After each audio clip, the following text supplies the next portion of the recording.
E aí, pessoal, tudo legal? Pô, muito bacana a aventura de vocês. Bem? Prazer, é tudo meu. Sejam bem-vindos. Sejam bem-vindos ao Sambaqui. Valeu, show, tá de bola. Obrigado.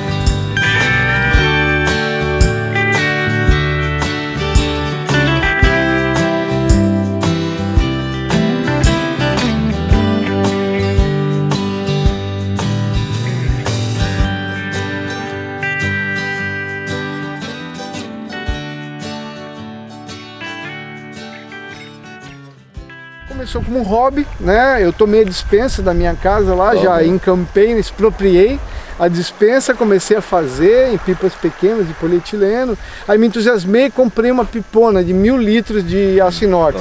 Família querendo internar o cara já. Falei, não, aí chegou um ponto, cara, que eu comecei a subir a produção. E aí eu tenho que legalizar isso daí, né? Sim, o sonho de todo cara que produz vinho é ter um mapa, né? O número do Ministério. Mas são 5 licenças na verdade, né? Vigilância Sanitária, Prefeitura, Ministério da Agricultura, Receita Federal e aqui também o órgão ambiental, o IMA, né? E a primeira coisa que eu fiz foi mudar, porque eu morava no Jurerê, lugar legal, badalado, mas que pelo plano diretor de Florianópolis não pode ter produção de bebidas, que essa é a categoria. Aí eu achei esse lugar no Sambaqui, né? Tá perto e que tem muito a ver com a história da ilha, tem um astral legal perto do mar. E eu acredito muito nisso, que a verdadeira assim, descrição de terroir são as infinitas variáveis que envolvem a elaboração do vinho, cara. Desde da umidade que a garrafa vai evoluir, entendeu? Tudo isso também é um prolongamento do terroir. Porque isso é experiência própria, cara, da mesma uva, do mesmo mosto, faz o vinho em garrafa, vai um para cada casa, são 2 vinhos diferentes. Sim, claro. E eu tenho sócio em alguns vinhos, e o vinho do cara é diferente, a gente toma e fala, pô, mas não é possível. Mas é claro que é, um tá na casa dele evoluindo, o outro tá na minha casa, totalmente diferente. E aí eu comecei a estudar, então não tinha curso para fazer, fui estudar sommelier, né? Eu sou sommelier pela ABS, né? E comecei a pesquisar muito, porque é uma pesquisa e não é uma receita de bolo, cara. Fazer vinho, assim, uma coisinha que muda é um vinho diferente. E não tem certo ou errado. Tem o que você gosta ou o que você não gosta. A gente não pode ser chato de achar que o que a gente gosta, ou o que você leu no livro, ou que um sommelier famoso acha, tem que ser uma verdade absoluta. Não, cara. Gosto é pessoal, entendeu? Então, assim, eu faço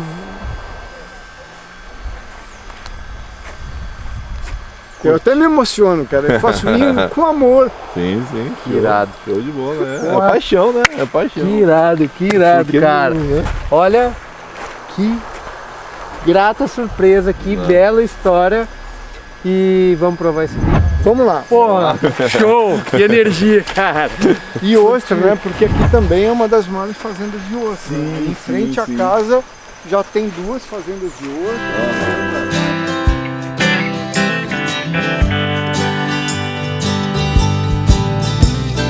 Vamos lá? Bora! Bora lá.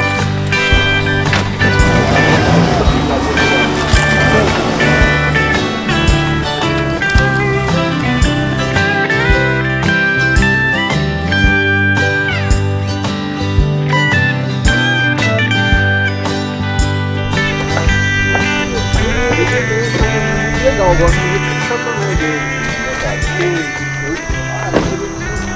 Assim é melhor. Vamos ver.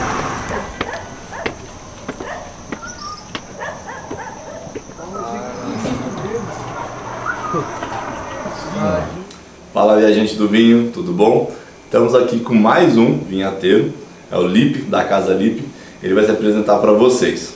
Oi pessoal, estou aqui participando desse projeto formidável que é o Pé na Taça.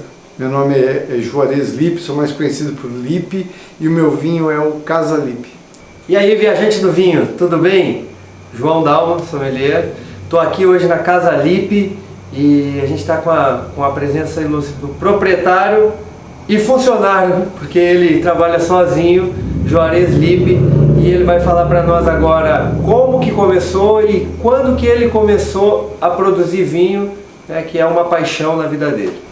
Então, tudo começou em 2015, né, quando eu descobri que eu poderia produzir vinho mesmo sem plantar uva.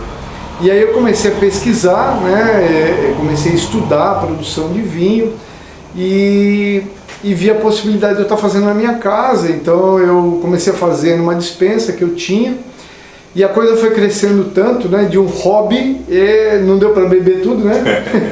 Então eu tive que começar o longo processo, o longo e árduo processo de legalização. Daí eu tive que me mudar de onde eu estava, né? Mas a ideia é continuar assim, né? É uma produção bem artesanal, né? E por isso é um vin de garage, né? Literalmente. Que bacana. Mas a ideia é estar aqui então no Sambaquê ampliando agora, modernizando, me adequando à legislação, né? Para poder chegar em uma produção pequena ainda, né? E sempre ter essa característica artesanal, porque a filosofia é essa, né? É fazer um vinho de coração. Bom, Lipe, tô salivando aqui com né, os aromas fermentando aqui, tô vendo várias garrafas também. Fala um pouquinho pra gente, quais são as castas que você está usando atualmente, né? E se você também tem algum método, alguma vinificação diferente. Então, Rafael, hoje eu estou fazendo Chardonnay, Pinot Noir, Merlot, né, um rosé de Merlot, faço Montepulciano também, né? E faço um vinho especial, que é um moscato, né? Um moscato de Alexandria. Sim. Que eu desenvolvi um método especial para poder ter acidez e açúcar ao mesmo tempo, sem usar métodos artificiais, como por exemplo chaptalização, que é colocar açúcar no vinho, né? Uhum. Eu acho que o vinho ele tem que ser produzido o mais natural possível.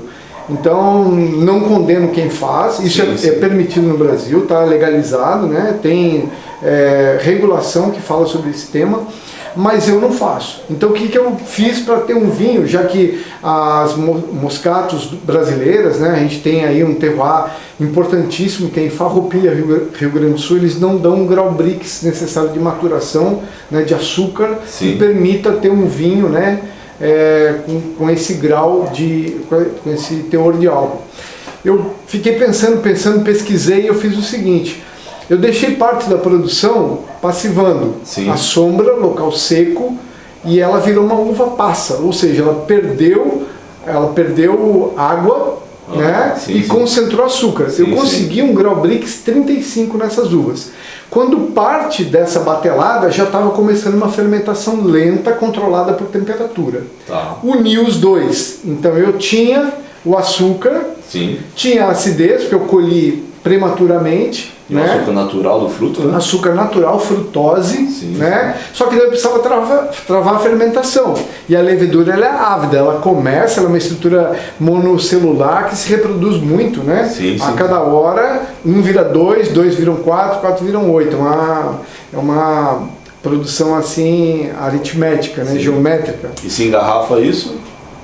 Assim, garrafa vira um espumante. Né? Então o que eu fiz? Eu baixei a temperatura e fiz 2 tipos de filtragens diferentes, né, para tirar a levedura na membrana do filtro. Foi isso que eu fiz e deu certo. Então o resultado disso foi um vinho muito aromático, porque ele ficou 4 meses em barrica de carvalho francês, primeiro uso com as cascas, né, o que concedeu um aroma fora de série, muitas famílias de aromas, né, principalmente frutas, né, frutas brancas. E alguns aromas até assim que pontuam bastante, porque são aromas excêntricos, quase não se veem nesses vinhos.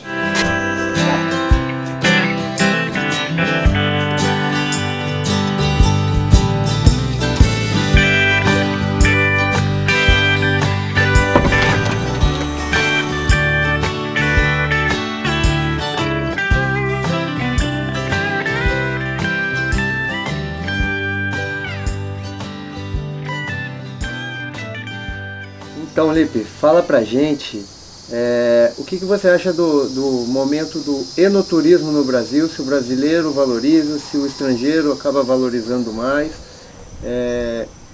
E a gente também queria saber um pouquinho das dificuldades econômicas para produzir vinho aqui no Brasil hoje. Então, João, o enoturismo no Brasil, assim como o consumo, a cultura do vinho, ainda consideram incipientes. A gente tem que ser um pouco autocrítico e aceitar a realidade que o Brasil demora a sair desse marco de 2, alguma coisa litros per capita, comparando com países que estão ali se sucedendo no primeiro lugar, como Luxemburgo, Portugal e Itália, né, que tem um consumo per capita ano de 80 litros per capita, né, por cabeça ano, né? Então ainda é muito incipiente. E tudo que advém disso, né, como o enoturismo, o consumo, a apreciação, fica prejudicado, né? O Brasil não tem muita cultura. E um dos últimos países do mundo onde ainda se pode produzir vinhos de uvas que não são vitiviníferas, uvas americanas, né? Vitis rupestres, né? Labrusca. Então isso é muito ruim, né? É ruim e é nocivo, inclusive. Tem uma explicação para isso, porque na metabolização do álcool, ao invés de formar o etanol, você forma o metanol com esses tipos de uvas. Então tem também um viés tóxico de saúde pública que envolve essa questão. Mas o Brasil é um dos poucos países do mundo ainda que produz vinhos de uvas que não são para vinho, né? Então eu acho que a gente tem muito a evoluir, mas eu sou otimista. Eu acho que isso está crescendo ano a ano. A gente vê a movimentação, né?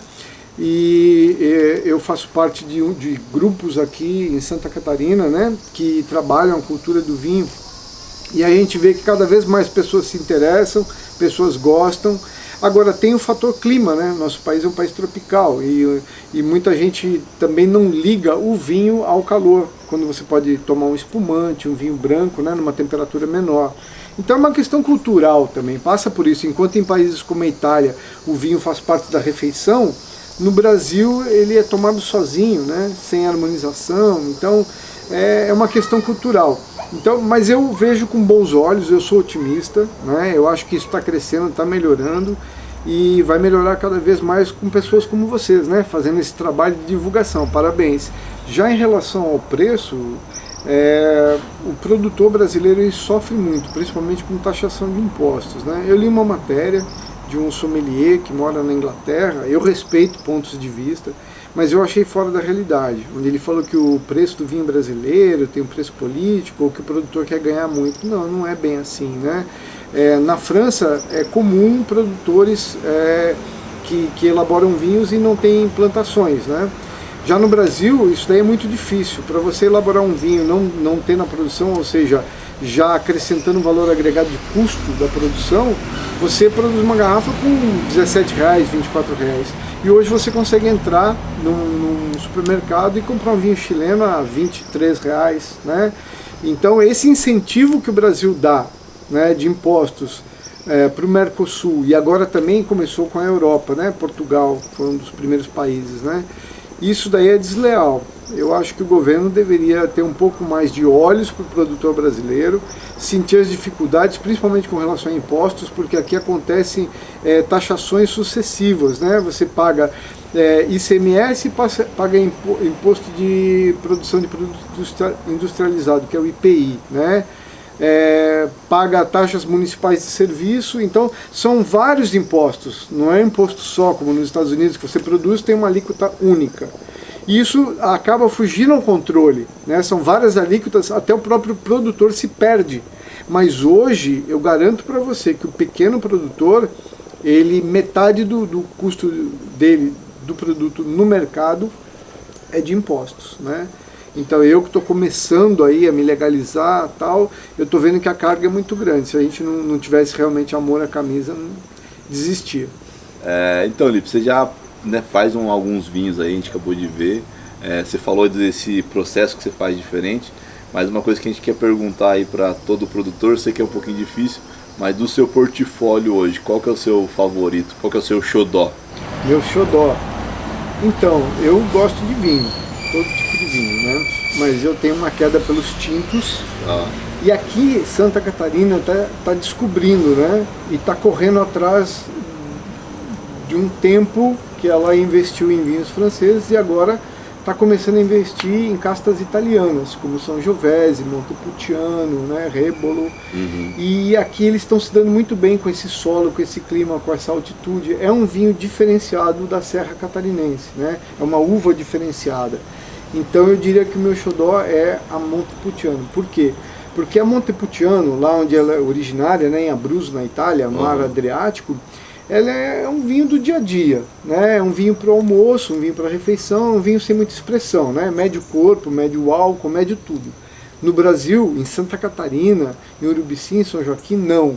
É uma uva que tem personalidade, é Montepulciano. Está produzindo vinhos assim com aromas fantásticos, riquíssimo, né? Com persistência fora de série, com corpo, um vinho totalmente diferente da origem dela na Itália, né? Isso se deve a esses fatores, né? Essas condições climáticas e também de altitude, né? Que fazem esse diferencial. Então eu diria que hoje, dos que eu produzo, né, os dois Montepulciano, o Simples e o Reserva, são os meus prediletos. Legal.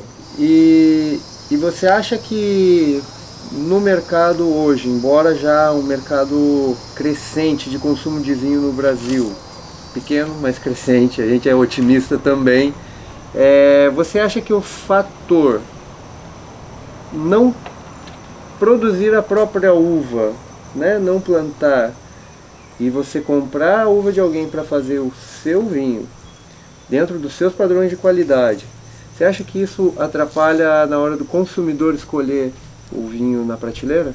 Eu acho que pode ter um fator psicológico, sim, né?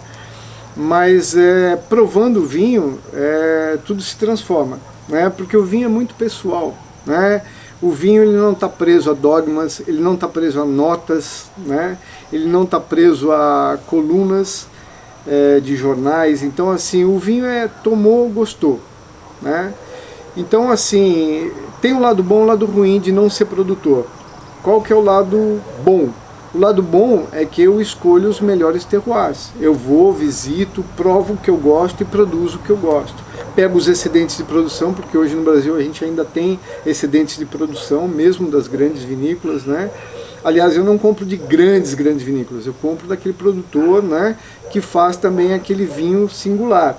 Esse produtor, ele nunca vai produzir tudo que ele planta, ele já tem uma reserva de perda, porque da noite para o dia ele pode ter uma quebra de 20%, 30%, como já ocorreu muitas vezes, né?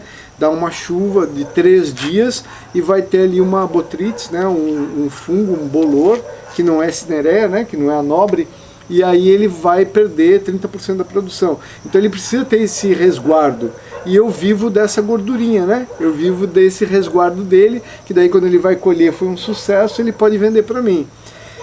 Esse é o lado bom, eu compro o que tem de melhor. Então eu vou em Farroupilha, eu vou em Anarrec, eu vou em muitos Capões, Vacaria, eu vou em São Joaquim, eu vou em Urubici, eu vou onde está a melhor uva. Eu estou desprendido da produção, eu vou onde tem o melhor. Eu não estou preso ao meu quintal, aos hectares que eu planto. Esse é o lado bom. O lado ruim, eu posso às vésperas de uma produção receber a notícia, ó, não tem para ti. Não tem, choveu, vou ter perda, não tem, ou uma decisão técnica em cima da hora, como me aconteceu, não vou citar o nome do fornecedor, mas ele falou 3 dias antes da colheita, falou assim, não, eu decidi que eu vou produzir toda a minha colheita. Então você fica na mão. O preço também, você, né, tem uma maneira de negociar que você fica um pouco preso, né? Então esse é o lado ruim de não produzir. Mas o lado bom é que você vai buscar o que tem de melhor. E o fator psicológico, eu acho que ele, depois do primeiro, segundo gole, ele é superado.